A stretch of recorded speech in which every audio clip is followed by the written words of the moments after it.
السلام عليكم ورحمة الله وبركاته. ازيك يا حبايبي؟ عاملين ايه؟ وحشتوني. معلش اتأخرت عليكم في تنزيل فيديو لان كنت تعبانة شوية. النهاردة راجعه لكم بقى من مطبخي، مطبخ أكلة سهلة حصري على الشاشة فود. جايبه لكم بقى النهاردة حاجات جميلة جدا جدا، وقواعد هنمشي عليها كده ان شاء الله على طول في تتبيلة الفراخ بتاعتنا ايا كان هنعملها ايه. النهاردة هنعمل الفراخ المسحب بتاكليها طبعا في المطاعم غالية جدا. النهاردة هنعملها بتكلفة حلوة. النهاردة هنعملها بتكلفة ان شاء الله بسيطة وحلوة، وهعلمك النهاردة فيديو جميل جدا. تابعيه للاخر هتستفيدي منه كتير. جايبالك الحاجات دي حصري من جوه المطاعم الكبيرة. هنتعلم مع بعض النهاردة مرني الفراخ، يعني تتبيلة الفراخ. هتشوفيها هتعجبك جدا، هتمشي عليها في حاجات كتير: مشوية، صدور على في الفرن، فوق على الشواية، في اي حاجة. التتبيلة دي هتبقى اساسية معاكي، لو جربتيها هتدعيلي، وهي اللي بتاكليها في المطاعم وبتنبهري بالطعم بتاعها. فانا جايباها لك النهارده حصري على قناتي وحصري على الشاشة فود، ويا رب تنال اعجابك. اسمي بسم الرحمن واقول لك بقى المقادير بتاعتي معايا ايه. النهارده معايا فرخه مخليه. يعني انا رحت للراجل بتاع الفراخ قلت له عايزه فرخه واخليها لي، ففتحها من الظهر وهنشوف كل حاجه مع بعض في الفيديو. وايه وخلاها يعني من غير عظم. ماشي. ده اول حاجه. معايا فلفل الوان احمر واصفر واخضر، بيدي في التتبيله طعم وتسكيره وريحه وحاجه ما اقولكيش. معايا بصلتين مقطعاهم بالطول، معايا طماطمايه واحده مقطعاها برضو، ومعايا ليمونه واحده، ومعايا الخل والمستردة وصلصه الطماطم بتاعتي. ولقيت عندي بقى ايه، زعتر فريش كده، قلت بقى يا ما تعرفوش سحر دون بقى في الفراخ الزعتر ده. التوابل بتاعتي معايا هنا، معايا ملح وفلفل وبهارات وسنة بابريكا، واساسي معايا الكزبرة الناشفة. لازم معاها كزبرة ناشفة. طبعا المقادير براحتك. كتير هتقللي، هتعملي اكتر من فرخة او الكمية اكبر بتزودي. انا بديك الفكرة بس اللي احنا هنشتغل بيها.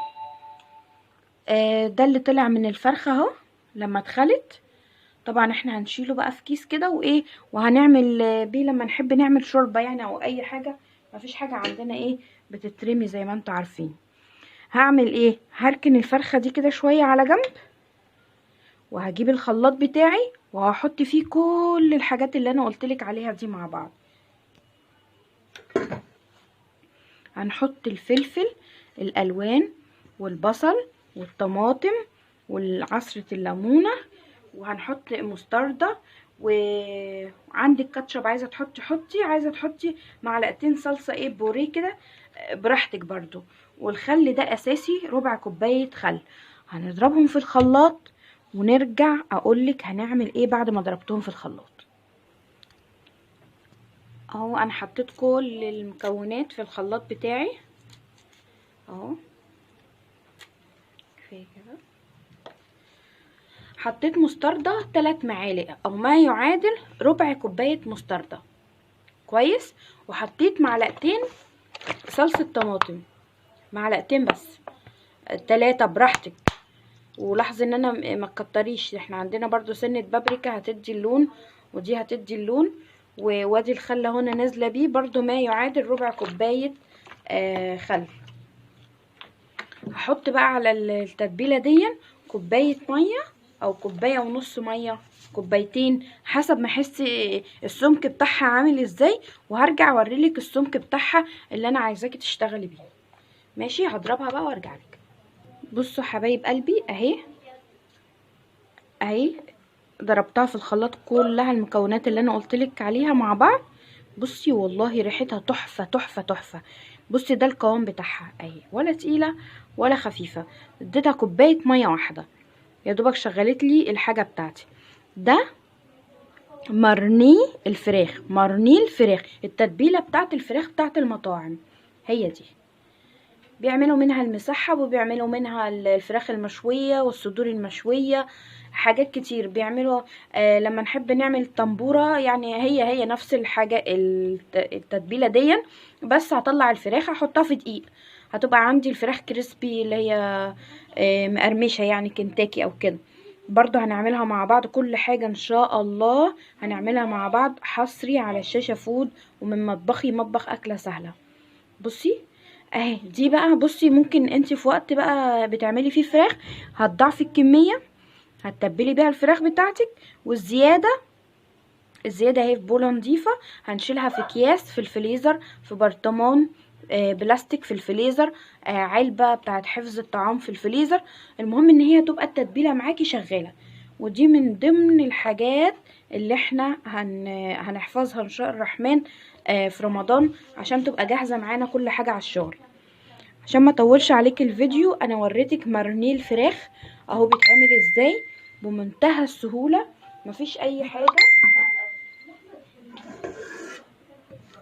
جبت معايا طبق اهو غويط، هاخد الفرخة بتاعتي اسمي الرحمن بسم الله، هنزل بيها اهي الفرخة بتاعتي المخلية، بصي مخلية خالص اهي، مفيهاش العظم ازاي اهي، انا سايبه الجناحين بس عشان تدي منظر ايه الفراشة. ماشي، كل حاجة مخلية فيها. هسمي الرحمن وانزل بالمرنيه الجميل ده عليها كده لحد ما تتشبع، والباقي هنشيله زي ما اتفقنا مع بعض. محتاجاهم كلهم هنحطها، مش محتاجاهم هنشيلها. هسمي الرحمن وادعكها كويس كده في المرنيه بتاعها ده اهو، كده كتير اهو عليها، بصي شبعانه اهي شبعانه اهو. وبنشيلها بقى في التتبيله الحلوه الجميله دي اطول وقت تقدري تشتغلي بيه. هم عامة في المطاعم لما بيجي لهم الاوردر بتاع المسحب او بتاع كده، بينزلوا على طول بالتتبيله وبيحياوا كده على ما يعملوا مثلا طبق الرز او اي حاجه المكرونه المطلوبه جنبيها، ويطلعوها يشوها وخلاص. فالاختياري بقى ساعتين 3 4 اللي انت عايزاه. كل ما تسيبيها كل ما تشرب من التتبيله الجميله بتاعتك دي. ويا ريت ما تزوديش الملح قوي بتاعك. ماشي، المستردة بقى مع الزعتر مع الفلفل الالوان مع الحاجة ريحة اقسم بالله تحفة. هتجربيها وهتدعيلي ان شاء الله. هجيبلك كل جديد وكل حصري عندي انا.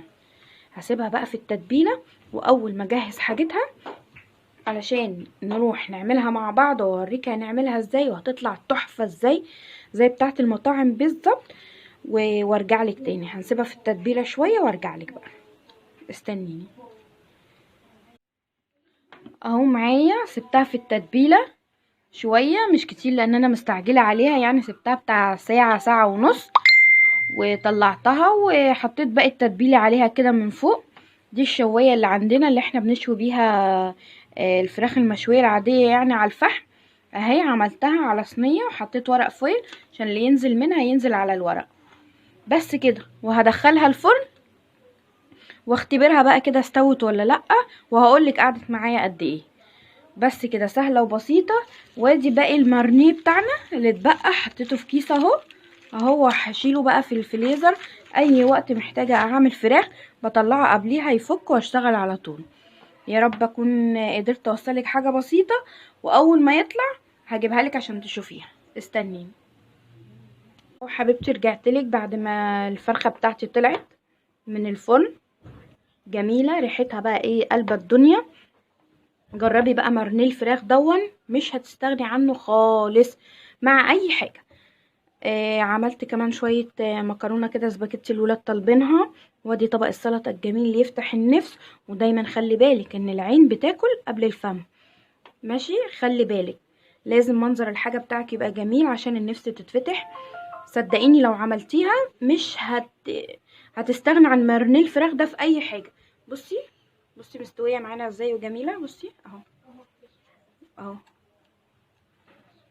جميله جميله جميله مستويه خالص خالص وهتعجبك خالص تحفه. بصي الورك اللي مخلي، بصي الورك اللي مخلي من العظم ما فيهاش اي عظم. صدقيني لو جربتيها هتدعيلي وبألف هنا وشفا. ويا رب اكون قدرت اوصلك ولو اي حاجة بسيطة كده. يا رب تكون عجبك الدجاج المسحب معانا النهاردة بطريقة سهلة وبسيطة. وعلى فكرة المسحب في المطاعم هو دجاج مخلي.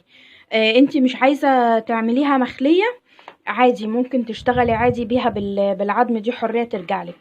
بس انا حبيت اقولك الطريقة الصحيحة بتاعة المطاعم بتتعمل ازاي. انا اديتك الفكرة وانتي حرة وابدعي بقى في مطبخك. يا رب يكون الفيديو عجبك وقدرت اوصلك ولو اي حاجة بسيطة. المارنيه بتاع الفراخ يا جماعة بيتحفظ في الفريزر لفترات طويلة جدا، ما يهمكيش وما تخافيش طالما في الفريزر. ما تنسيش بقى تعملي لايك وشير واشتراك في القناة وتتفرجي على المسحب وعلى مرنيه الفراخ بتاعنا النهاردة حصري من مطبخي مطبخ أكلة سهلة مع الشيف أسماء أحمد، وحصري على الشاشة فود. واشوفك فيديو جديد ووصفة جديدة جميلة ونبدع مع بعض وبحاجات سهلة وبسيطة على قد ايدينا. اشوفك فيديو جديد ان شاء الله، والسلام عليكم. بصي اهو انا رجعت تاني عشان اللي عنده شك ان هي ما استوتش مثلا ولا حاجة. اهو ده الورك مخلي معانا اهو بصي. وحبيت ان انا اوريكي الورك عشان ايه ما يقولوش فيه حاجة او مش مستوي او اي حاجة. سهلة وجميلة جدا وبألف هنا والشفا لكل اللي شافها وكل هياكلها ان شاء الله. السلام عليكم.